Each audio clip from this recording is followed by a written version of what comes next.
Welcome to our YouTube channel ES Assam Paper. আজি তোমালোকৰ আগত কিছুমান ইম্পৰ্টেণ্ট কুৱেশ্যন ডিছকাছ কৰিম।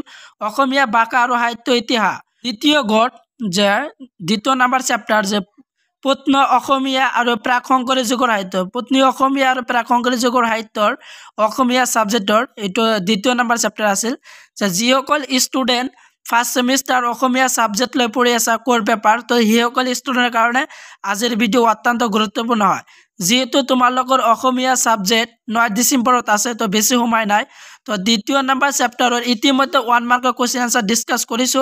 অসমীয়া ছাবজেক্টৰ গোটেই চেপ্টাৰৰ ইম্পৰ্টেণ্ট কোৱেশ্চন আনসাৰ ডিসকাস কৰিছো তো তোমালোকে এই ভিডিঅ' ডেসক্ৰিপচনৰ লিংকত পাই যাবা। আৰু আজি যেহেতু তোমালোকৰ দ্বিতীয় নাম্বাৰ চেপ্টাৰৰ প্ৰত্ন অসমীয়া আৰু প্ৰাক শংকৰী যুগৰ সাহিত্যৰ আজি দীঘলীয়া সম প্ৰশ্নটো আলোচনা কৰিম ফাইনেল এক্সামছৰ 2024 কাৰণে। তো তোমালোকে ভিডিঅ'টো সম্পূৰ্ণকৈ চাই লোৱা আৰু তোমালোকৰ যেহেতু ইম্পৰ্টেণ্ট কোৱেশ্চন আছে বাছি উলিয়াইছো মডেলখন বাহিৰ কৰি না তোমালোকে মাৰ্ক কৰি লোৱা। মোষ্ট ইম্পৰ্টেণ্ট আজিৰ ভিডিঅ' অত্যন্ত গুৰুত্বপূৰ্ণ হয়।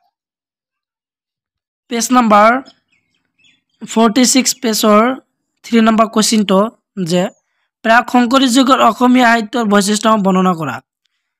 এইটো 9 ডিসেম্বৰৰ কাৰণে মোষ্ট ইম্পৰ্টেণ্ট হয় কোৱেশ্চনটো তোমালোকৰ 5 মাৰ্কৰ কাৰণে বা 10 মাৰ্কৰ কাৰণে যে প্ৰাক শংকৰী যুগৰ অসমীয়া সাহিত্যৰ বৈশিষ্ট্য বৰ্ণনা কৰা।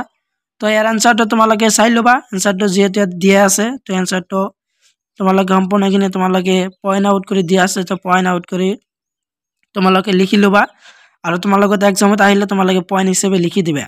মোষ্ট ইম্পৰ্টেণ্ট এইটো কোৱেশ্চন যে প্ৰাক শংকৰী যুগৰ অসমীয়া সাহিত্যৰ বৈশিষ্ট্যসমূহ আলোচনা কৰা বা বৰ্ণনা কৰা কোৱেশ্চনটো আহিব পাৰে।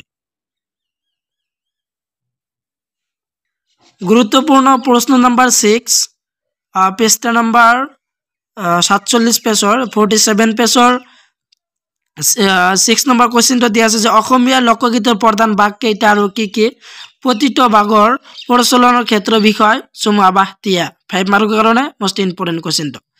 তো এৰ আনসাৰটা দিয়া আছে অসমীয়া লোকগীতৰ প্ৰধান ভাগ দুটা সেই ভাগ দুটা হল যে কামৰূপী লোকগীত আৰু গোৱালপৰীয়া লোকগীত। তো কামৰূপী লোকগীতসমূহৰ অবিভক্ত কামৰূপ অৰ্থাৎ বৰ্তমান কামৰূপ মহানগৰ নলবাৰী বৰপেটা বাক্সা জিলাৰ উপৰিও দৰং আৰু মৰিগাঁও আদি জিলাৰ কিছু কিছু অঞ্চলত পৰিচালিত হৈ আছে। ঠিক তেনেদৰে গোৱালপৰীয়া লোকগীতসমূহ অসমৰ গোৱালপাৰা আৰু আছে ইয়াৰ আনসাৰ হি পৃষ্ঠাত দিয়া আছে।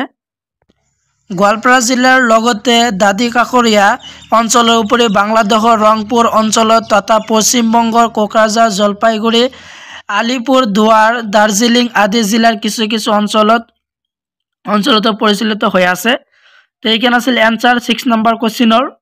তাৰপিছত তোমালোকৰ আন এটা ইম্পৰ্টেণ্ট কোৱেশ্চন দিয়া আছে এই পেজৰ যে 48 নম্বৰ পেজৰ যে লোকগীতৰ বৈশিষ্ট্যসমূহ সম্পৰ্কে আলোচনা কৰা। অসমীয়া ছাবজেক্টৰ দ্বিতীয় নাম্বাৰ চেপ্টাৰৰ আজি কিছুমান দীঘলীয়া কোৱেশ্চন আনসাৰ ডিসকাস কৰি আছো যে লোকগীতৰ বৈশিষ্ট্য সম্পৰ্কে আলোচনা কৰা। তো ইয়াৰ আনসাৰটো তোমালোকে চাই ল'বা। তো এইটো ইম্পৰ্টেণ্ট হয় তোমালোকৰ পৰীক্ষাৰ কাৰণে। পেজ নম্বৰ 48 দিয়া আছে তোমালোকে 10 বা 5 মাৰ্কৰ কাৰণে চাই যাবা। পেজ নম্বৰ 56ৰ কোৱেশ্চন নম্বৰ 1 টো চাই যাবা যে কামৰূপী লোকগীত বুলিলে কি বুজায়। কামৰূপী লোকগীতৰ বিষয়ে এটি পৰিচয়মূলক আলোচনা প্ৰস্তুত কৰা। তো কামৰূপী লোকগীত বুলিলে কি বুজায় বা কামৰূপী লোকগীতৰ বিষয়ে এটি পৰিচয়মূলক আলোচনা প্ৰস্তুত কৰা। তো কোৱেশ্চনটো যদি আহে তো তোমালোকে এইবিলাক আনসাৰ লিখিবা। তো আনসাৰটো দিয়া আছে ইয়াত আৰু তোমালোকে মডেলত তোমালোকে মাৰ্ক কৰি লোৱা। মডেল পেজ নম্বৰ 56ৰ পেজত দিয়া আছে। কোৱেশ্চনটো ইম্পৰ্টেণ্ট হয় তোমালোকে 10 মাৰ্কৰ কাৰণে কোৱেশ্চনটো ভালদৰে চাই যাবা। মোষ্ট ইম্পৰ্টেণ্ট কোৱেশ্চন এইটো যেহেতু তোমালোকৰ বেছি সময় নাই তোমালোকৰ 9 তাৰিখত এক্সাম আছে অসমীয়া ছাবজেক্টৰ এক্সামৰ কাৰণে আজিৰ ভিডিঅ' অত্যন্ত গুৰুত্বপূৰ্ণ হয়। এইবিলাক কোৱেশ্চন তোমালোকৰ ইম্পৰ্টেণ্ট হয় তোমালোকে কোৱেশ্চনবিলাক ভালকৈ চাই যাবা। আন এটা গুৰুত্বপূৰ্ণ কোৱেশ্চন দিয়া আছে যে তোমালোকে পেজ নম্বৰ 69 পেজত দিয়া আছে যে কোৱেশ্চন নম্বৰ 1 দীঘলীয়া প্ৰশ্ন উত্তৰ। তো প্ৰশ্ন নম্বৰ 1 টো যে অসমীয়া ভাষাৰ উদ্ভৱকালীন স্তৰৰ উল্লেখযোগ্য গ্ৰন্থ শ্ৰীকৃষ্ণ কীৰ্তনৰ বিষয় চমুকৈ আলোচনা কৰা। তো কোৱেশ্চনটো 10 মাৰ্কৰ কাৰণে মোষ্ট ইম্পৰ্টেণ্ট হয় যে অসমীয়া ভাষাৰ উদ্ভৱকালীন স্তৰৰ উল্লেখযোগ্য গ্ৰন্থ শ্ৰীকৃষ্ণ কীৰ্তনৰ বিষয় চমুকৈ আলোচনা কৰা। এই কোৱেশ্চনটো ফাইনেল এক্সামিনেশ্যন 2022 আহিছিল। তো 2024 কাৰণে মোষ্ট ইম্পৰ্টেণ্ট হয় কোৱেশ্চনটো যে অসমীয়া ভাষাৰ উদ্ভৱকালীন স্তৰৰ উল্লেখযোগ্য গ্ৰন্থ শ্ৰীকৃষ্ণ কীৰ্তনৰ বিষয় চমুকৈ আলোচনা কৰা। তো ইয়াৰ সম্পূৰ্ণ এনসাৰ দিয়া আছে তো সম্পূৰ্ণ এনসাৰখিনি তোমালোকে স্ক্ৰীনশ্বট মাৰি ল'বা নহ'লে তোমালোকে মডেলৰ পৰা চাব পাৰা মডেল পেজ নম্বৰ 69 দিয়া আছে আৰু আছে ইয়াৰ এনসাৰ হি পৃষ্ঠাত দিয়া আছে তোমালোকে সম্পূৰ্ণ এনসাৰখিনি চাই থকা প্ৰথম নম্বৰ কোৱেশ্চনৰ তো এইখিনি আছিল 69 পেজৰ যেটো প্ৰথম কোৱেশ্চন দিয়া আছে দীঘলীয়া প্ৰশ্ন উত্তৰ তো প্ৰশ্ন উত্তৰৰ এইখিনি আছিল এনসাৰ সম্পূৰ্ণ এনসাৰখিনি এইখিনি তো এনসাৰখিনি তোমালোকে ভালকৈ চাই যাবা যেহেতু তোমালোকৰ এক্সাম আহি পাইছে মোস্ট ইম্পৰ্টেন্ট কোৱেশ্চন তো 10 মাৰ্কৰ কাৰণে ভেৰি ইম্পৰ্টেন্ট ইয়াৰ পিছত তোমালোকে আন এটা কোৱেশ্চন চাই যাবা যে 71 নম্বৰ পেজৰ যে 71 পেজৰ যে চমুটকা 4 নম্বৰ কোৱেশ্চন যে চমুটকা লিখে তো চমুটকা আহিব পাৰে যে শ্ৰীকৃষ্ণ কীৰ্তনৰ বিষয়ে চমুটকা লিখে তো ইয়াৰ এনসাৰটো দিছে শ্ৰীকৃষ্ণ কীৰ্তন এখন কাহিনী কাব্য ইয়াৰ বিষয়বস্তু আছে কৃষ্ণ লীলা তো তোমালোকে সম্পূৰ্ণখিনি চাই যাবা তো সম্পূৰ্ণখিনি এনসাৰ ক'বলৈ গ'লে ভিডিঅ'টো বেছি দীঘলীয়া হ'ব তো তেওঁৰ কাৰণে মই তোমালোকক কোৱেশ্চন বিলাক লগতে কৈ দি আছো এনসাৰটো দি আছো তো তোমালোকে চাই যাবা তো তোমালোকৰ এইটো 4 মাৰ্ক 5 মাৰ্কৰ কাৰণে চাই যাবা চমুটকা শ্ৰীকৃষ্ণ কীৰ্তনৰ বিষয়ে চমুটকা আহিব পাৰে মোস্ট ইম্পৰ্টেন্ট হয় এইটো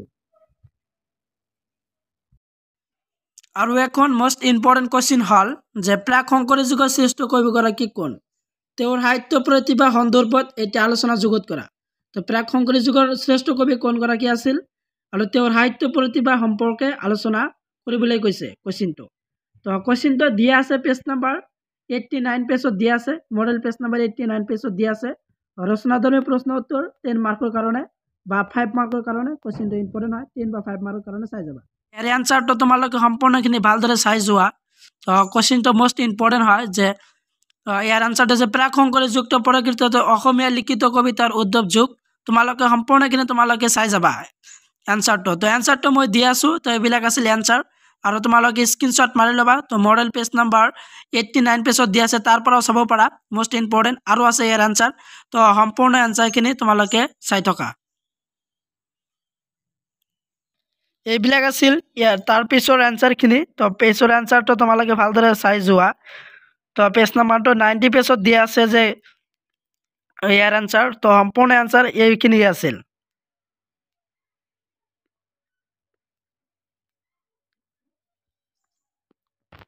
আজিৰ ভিডিঅ'ৰ যেটো হেকৰ কোৱেশ্চন তো হেকৰ কোৱেশ্চনটো ফৰ 67 পেজত দিয়া আছে তো কোৱেশ্চনটো চাই যাবা মোস্ট ইম্পৰ্টেন্ট হয় 67 পেজৰ তো আজিৰ ভিডিঅ'ৰ হেকৰ কোৱেশ্চন আৰু আজি যেটো 2 নম্বৰ চেপ্টাৰৰ কোৱেশ্চন আনসাৰ ডিসকাস কৰিলো অসমীয়া সাবজেক্টৰ তো তোমালোকৰ ভিডিঅ'টো ভাল লাগিলে তোমালোকৰ বন্ধু বান্ধৱীৰ লগত বেছি বেছি শেয়াৰ কৰিবা আজিৰ ভিডিঅ' এইখিনি আছিল সম্পূৰ্ণ ভিডিঅ' চাই থকাৰ বাবে তোমালোকক সকলোকে ধন্যবাদ জনাও